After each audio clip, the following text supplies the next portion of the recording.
오늘 이 본문을 가지고 우리의 수고가 헛되지 않은 이유라는 제목으로 함께 말씀을 좀 생각해 보도록 하겠습니다.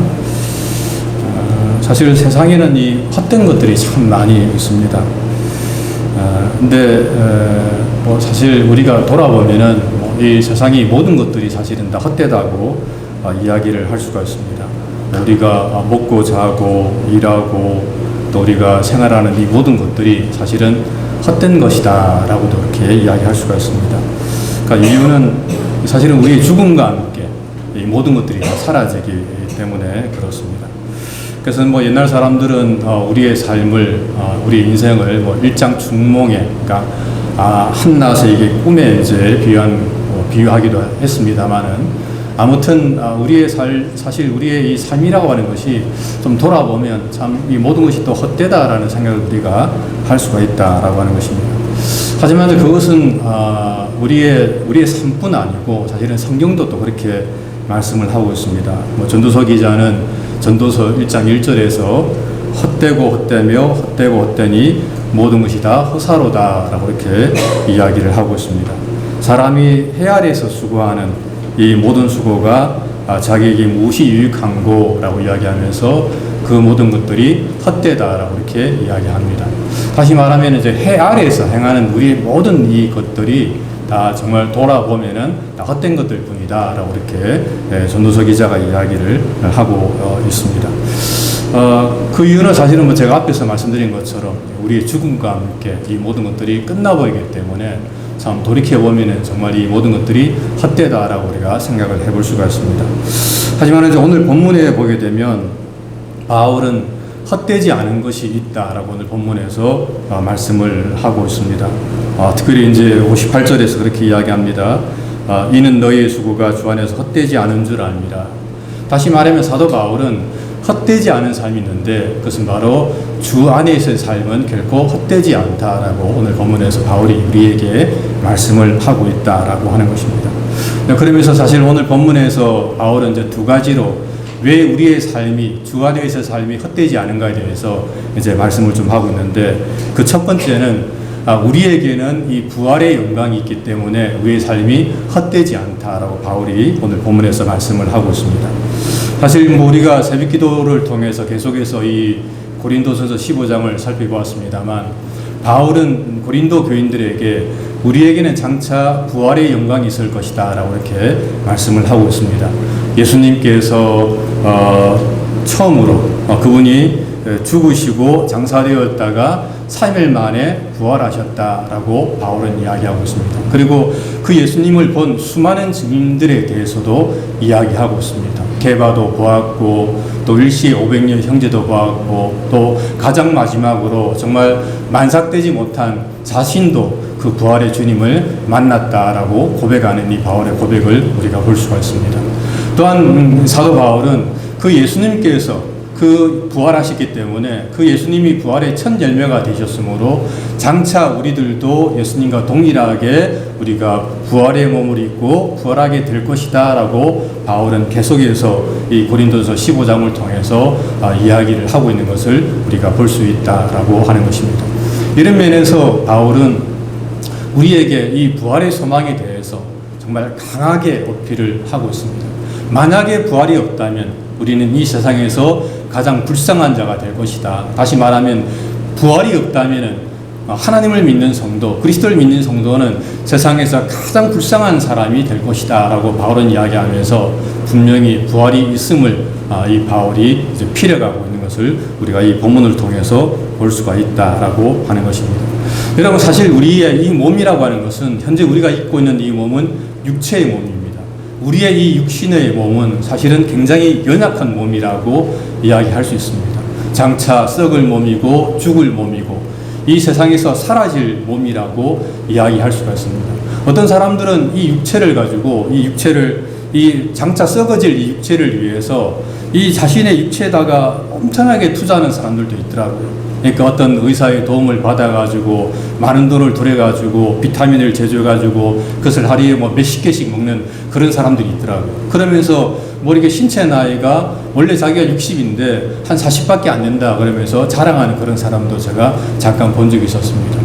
하지만 여러분, 우리가 아무리 이 땅에서 정말 나름 이 육체를 잘 관리하고 보존한다 하더라도 결국에 우리 육체는 썩어서 사라질 그런 존재가 바로 우리가 갖고 있는 이 육체라고 이야기를 우리가 할 수가 있습니다. 하지만은 우리가 장차 이 부활의 몸을 입게 되면은 우리의 이 부활의 몸은 현재 우리가 입고 있는 이 옷과는 우리 육체의 옷과는 전혀 다른 차원의 옷이라고 바울은 이야기하고 있습니다. 그것은 썩지 않는 옷이고 죽지 않는 옷이고 그리고 정말 영광스러운 옷이고 또 신령한 옷이다라고 바울은 이야기하면서 우리가 그 부활의 몸을 우리가 다 기다리고 있다라고 바울이 이야기를 하고 있는 것입니다. 그래서 바울은 53절에서 이렇게 이야기하고 있습니다. 이 썩을 것이 반드시 썩지 아니할 것을 입겠고 이 죽을 것이 죽지 아니함을 입으리로다. 여기서 이제 입는다라고 하는 것은 오늘 제가 이 양복을 입고 온 것처럼 그렇게 부활의 몸을 입는다라고 하는 것입니다. 그러니까 이 몸이라고 하는 것, 그러니까 우리가 어떨 때는 그러면 부활의 몸이 어떤 몸입니까? 라고 이야기하는데 사실은 성경은 이 부활의 몸을 우리가 입을 것이다 라고 이렇게 이야기를 하는 것입니다. 죽었던 사람이 다시금 살아나게 될 것이고 그 사람이 부활의 몸을 입게 될 것이다. 마치 예수님께서 죽으셨다가 장사되었다가 3일 만에 다시금 살아나셔서 부활의 몸을 입고 제자들에게 나타나신 것처럼 우리들도 훗날에 예수님과 동일하게 그 부활의 몸을 우리가 입게 될 것이다 라고 이렇게 말씀을 하고 있는 거죠. 그리고 그 몸은 사실은 우리가 불사의 몸인데 사실은 본질적으로 변화된 몸이라고 성경은 이야기를 하고 있습니다. 그러므로 사실 우리는 그 몸이 어떤 몸인지는 아무도 알 수가 없지요. 우리가 부활하신 예수님을 우리가 본 것도 아니고 우리가 그것을 체험한 것도 아니고 그 누구도 이 부활한 몸이 어떤 몸인지는 알 수가 없지만 하지만 그 몸은 본질적으로 우리와의 이 육체적인 이 육신과는 전혀 다른 차원의 몸일 것이다 라고 성경은 이야기를 하고 있습니다. 우리가 요한복음 2장에 보게 되면 가나의 혼인잔치가 나옵니다. 그때 예수님께서는 이 물로 포도주를 만드셨습니다. 사실은 이 물로 포도주를 만든다는 것은 이건 화학적인 변화거든요. 그래서 이것은 사실은 자연의 이치를 전혀 상관없는 그런 기적이라고 이야기할 수 있습니다. 그러니까 이것은 어떤 물리적인 변화가 아니라 하나의 기적인 것이죠. 어떤 물이 포도주로 변한다. 이건 사실 있을 수가 없는 겁니다. 그래서 예전에 제가 일부 때도 말씀드렸습니다만은 한동대 총장이었던 그 김영길 박사는 성경을 누가 전도하라고 해서 성경을 보면서 읽다가 가나의 혼인잔치를 딱 보니까 물이 예수님께서 물로 포도주를 만드셨다라는 걸 보고 그냥 성경책을 집어 던져버렸대요. 그분은 과학자거든요. 그분은 굉장히 이성적이고 과학적인 사람이기 때문에 물이 포도주가 되는 것은 있을 수가 없는 것이기 때문에 이것은 이 성경책은 거짓말이다 그래서 그냥 집어 던져버렸다는 거예요. 근데 나중에 이 사람은 독실한 기독교인이 되죠. 그 누구보다도 예수님을 잘 믿다가 나중에 하나님께 부름을 받는 것을 볼 수가 있습니다. 그처럼 사실은 훗날에 우리는 알 수가 없지만 우리의 이 몸이 정말 본질적으로 변화되어서 이 부활의 몸을 입을 것이다 라고 바울은 이야기를 하고 있는 것입니다. 그러면서 바울은 그 부활의 몸을 입을 때가 장차 다가올 것이므로 우리가 낙심하지 말고 끝까지 주님을 바라보면서 주의 일에 더욱더 힘쓰는 자가 되어야 된다. 너희의 수고가 결코 헛되지 않을 것이다 라고 바울이 우리에게 말씀을 하고 있는 것입니다. 두 번째로 바울이 우리에게 더욱더 주의 일에 수고해야 된다고 하는 이유는 이 부활과 함께 사실은 우리가 사망을 우리가 이제 이기게 될 것이기 때문입니다. 사실은 여러분이 사망과 싸워서 승리한다. 여러분 요즘에 우리 미국에 지금 월드컵 하고 있죠. 저도 계속해서 월드컵을 우리가 보고 있습니다만 우리나라 이번에 졌지 않습니까? 져가지고 이제 탈락돼서 이제 한국 돌아가야 되는데 한국 정말 난리 났습니다. 홍명 어쩌고 저쩌고 난리 났는데 왜 그러냐면 졌기 때문에 그러는 거예요. 아니 그동안에 이기라고 열심히 주위에서 응원하고 선수들도 열심히 훈련해가지고 사실은 여러분 선수들이 그렇게 땀 흘리면서 훈련하는 이유가 뭡니까? 그 축구장에 가서 이기라고 승리하려고 그렇게 운동하고 애쓰는 거지 누가 지려고 거기에 나가는 사람이 그거 아무도 없잖아요. 우리가 결국에는 승리하기 위해서 그렇게 싸우는 것입니다. 그런데 오늘 본문에서 바울은 말하기를 장차 우리가 부활의 몸을 입게 되면 이 사망과 싸워서 우리가 이기게 될 것이다 라고 바울이 이야기를 하고 있는 것입니다. 여러분 세상에 사망하고 싸워서, 죽음하고 싸워서 이길 수 있는 사람이 있습니까? 사망하면 나와봐. 너 나가면 붙어보자. 그래가지고 그 사망과 더불어 싸워갖고 이길 수 있는 사람은 세상에 아무도 없습니다. 오직 인류 역사 가운데 그 사망과 싸워서 이긴 유일한 사람이 바로 예수 그리스도다라고 성경은 이야기하고 있는 거죠. 그 예수님께서 사망의 권세를 깨뜨리시고 그분이 부활하셨기 때문에 그 예수님께서는 이 사망과 더불어 싸워서 이겼다라고 성경은 말씀을 하고 있는 겁니다. 그런데 장차 우리가 그 부활의 몸을 입게 되면은 더 이상 그 사망이 우리를 쏘지 못할 것이다 라고 성경은 말씀을 하고 있습니다. 그래서 오늘 본문에서 바울이 이렇게 이야기합니다. 사망아 너의 승리가 어디 있느냐? 사망아 내가 쏘는 것이 어느냐? 이렇게 사망이 막 이렇게 찌른다는 거예요. 사람을 이렇게 찌르면은 그 사망 앞에서, 죽음 앞에서 사람들이 꼼짝을 못 한다는 겁니다. 하지만은 그 부활의 영광이 이루어지는 날 더 이상 그 사망은 우리에게서 왕노릇하지 못하고 우리를 겁주지 못하게 될 것이다. 우리는 그 사망 앞에서 더 이상 떨지 않는 그런 존재가 될 것이다 라고 바울은 이야기하고 있는 것입니다. 사망이 쏘는 것은 죄요 죄의 권능은 율법이라 우리 주 예수 그리스도로 말미암아 우리에게 승리를 주시는 하나님께 감사하노니라고 바울이 이야기하는 것입니다. 다시 말하면 그 부활의 날에 우리는 하나님으로 말미암아 예수 그리스도로 말미암아 그 사망과 싸워서 결국에 우리가 승리하게 될 것이다 라고 성경은 우리에게 말씀을 하고 있는 것입니다. 그래서 그것을 바라보면서 바울은 이야기하기를 하나님께 감사하면서 더욱더 주의 일에 힘쓰는 자가 되어야 된다라고 오늘 본문에서 바울이 이야기를 하고 있습니다. 사실 그 청교도 목회자인 그 존 오웬이 쓴 책 중에 The Death of Death in the Death of Christ라는 그런 책이 있습니다. 그 책이 우리말로 번역하면은 예수님의 죽음으로 말미암아 죽음에 대하여 죽음을 선포한다라고 하는 그런 뜻인데, 제가 앞에서 말씀드렸던 것처럼 그 주님의 이 죽으심과 부활로 말미암아 우리가 그 죽음 앞에 그 사망에게 이제 너 정말 너 죽었어, 내가 죽는 게 아니고 사망 너가 죽었어 라고 우리가 선포를 하게 되었다라고 하는 것입니다. 이런 면에서 이 부활의 영광이라고 하는 것은 너무나도 놀라운 영광이라고 이야기할 수가 있습니다. 오늘날 우리들은 이 부활이라고 하는 것을 단지 그냥 어느 날 어느 때에 그냥 이루어질 것으로 생각합니다만, 사실 성경은 이 부활에 대해서 너무 많이 강조하고 있습니다. 사도 바울이 하는 이야기가 만약에 부활이 없다면 우리는 이 세상에 그 누구보다도 가장 불쌍한 사람이 될 것이다 라고 말하고 있습니다. 여러분, 우리가 정말 다른 사람들처럼 주일날 되면은 우리가 놀러 다닐 수도 있습니다. 우리가 교회 와서 우리가 헌금을 드릴 필요가 뭐가 있습니까? 어떤 사람들은 교회 와서 헌신하고 새벽기도 나오고 또 헌금도 내고 열심히 교회 봉사합니다. 왜 그렇습니까? 우리가 정말 이 부활의 영광이 없다면, 그날의 영광이 없다면 우리가 그렇게 할 필요가 없는 겁니다. 우리들도 동일하게 세상에 나가서 세상 사람들처럼 동일하게 우리가 그냥 살면 되는 겁니다. 근데 왜 우리가 이 주일날 되면 하나님 앞에 나와서 헌신하고 봉사하며 주를 위해서 희생하고 때로는 우리가 순교까지 합니까? 그건 바로 그날의 영광이 우리에게 장차 다가올 것이기 때문에 그렇습니다.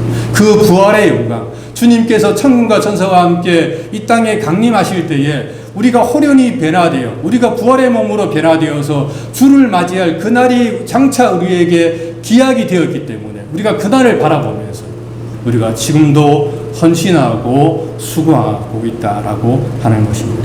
그래서 오늘 본문에서 바울이 그렇게 결론적으로 이야기합니다. 그러므로 내 사랑하는 형제들아, 견실하여 흔들리지 말고 항상 주일에 더욱 힘쓰는 자들이 되라. 이는 너희의 수고가 결코 주 안에서 헛되지 않은 줄 알미라 라고 바울은 이야기하고 있습니다. 사실 바울만큼 아마 이 부활의 영광을 바라본 사람은 없었을 것입니다. 정말 주를 위해서 주의 종으로 부름을 받아서, 사도로 부름을 받아서 이 바울은 가는 곳곳마다 얼마나 많은 고통과 어려움을 당했는지 모릅니다. 40에 한 대씩 감하는 매를 3번씩이나 맞고 퇴장이죠. 그리고 몇 번 죽을 고비를 이 바울은 가는 곳마다 넘겼습니다. 가는 곳마다 감옥에 들어갔고 결국에 이 바울은 순교로 그의 삶을 마감하는 것을 볼 수가 있습니다. 바울이 왜 그렇게 헌신했습니까?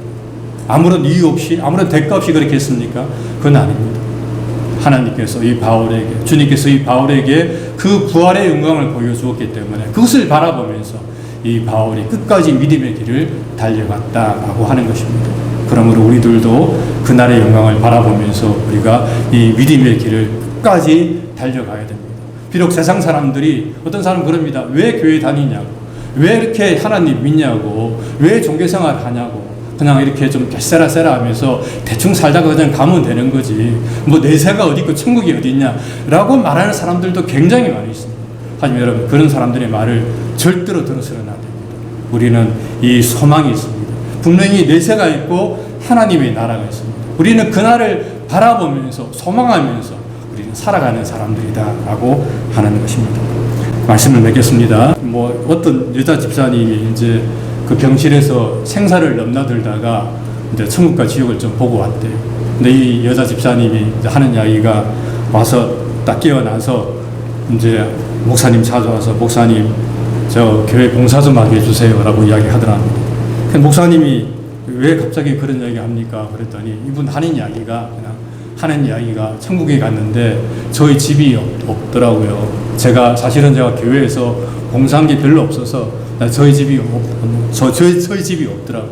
그래서 제가 교회를 위해서, 주님을 위해서 뭔가를 좀 하려고 하고자 이렇게 목사님 찾아왔습니다 하는데, 사실은 그분이 이제 병으로 인해서 이렇게 봉사를 할 수 없는 입장이에요. 그러니까 한 손을 못 쓰고 한쪽 손만 쓰기 때문에, 그 목사님 말로는 한쪽 손만 쓰기 때문에 교회에서 봉사를 할 수가 없습니다. 그래서 그걸 본 목사님이 하는 이야기가, 뭐 이렇게 특별히 할 게 없으니까 그러면은 주보에 보면 이게 그 주일날 이제 설교 나가지 않습니까? 그 설교를 듣고 이 타이핑을 해서 원고, 조그마한 원고에다가 좀 옮겨 놓는 것, 그거라도 할 수 있겠습니까? 그렇게 이야기했습니다. 그래서 그걸 듣고 그 집사님이 그거라도 제가 하겠습니다 해서 이제 주일날 설교 마치고 나면 그 파일을 가져가서 자기 집에서 가서 들으면서 한 손으로 타이핑을 쳐가지고 이제 목요일날 되면 주보 딱 이렇게 원고가, 이렇게 설교 원고가 나오는 겁니다. 그걸 갖다 그 집사님이 몇 년 동안 했대요. 그리고 난 다음에 그 얼마 있다가 몇 년 후에 그 여자 집사님이 하나님의 부름을 받고 소천했다 하는 그런 이야기를, 그런 간증을 제가 잠깐 들어본 적이 있었습니다. 여러분, 그렇습니다. 주 안에서의 삶, 주 안에서의 현실은 결코 헛되지 않습니다. 사실 제가 앞에서 말씀드린 것처럼 세상의 모든 것들은 다, 해 아래의 이 모든 삶은 다 헛된 것으로 끝날 수 있지만, 하지만 주 안에서의 삶과 그 헌신과 봉사는 주님께서 끝까지 기억해 주신다라는 것을 여러분들은 꼭 기억하면서 정말 주님을 위해서 더욱더 봉사하고 헌신하는 여러분들 되시기를 바랍니다. 사실은 이제 이 말씀을 제가 1부 때도 말씀드렸는데, 제가 부산에 있는 우리 감만중앙교회입니다. 제가 처음 나왔던 교회인데, 그 목사님이, 제가 10년 동안 그 교회에 있었어요. 수많은 설교를 들었는데 지금 생각나는 설교 한 편도 없습니다. 근데 이 말씀, 이 설교는 제가 기억이 나더라고요.